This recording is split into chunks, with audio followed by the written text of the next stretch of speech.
మన ఇంటికి వస్తూ పోతున్న దైవజనుడు భక్తి కలిగిన దైవజనుడే. అవును, నిజంగా నేను కూడా చాలా రోజుల నుండి గమనిస్తున్నాను. దైవజనుడు భక్తి కలిగినటువంటి దైవజనుడు. అవునా? మరి ఏం చేద్దాం? ఒక గది కట్టిద్దాం. సరే, కట్టించేద్దాం.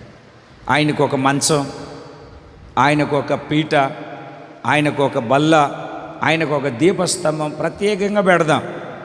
అది మనం వాడుకోకూడదు, దైవజనుడికి ప్రత్యేకంగా ఉండాలి, ప్రత్యేకంగా ఉండాలి అని చెప్పేసి ప్రత్యేకంగా గది కట్టించింది. ఆయన ఎప్పుడొచ్చినా ఆ గదిలోనే ఉంటాడు.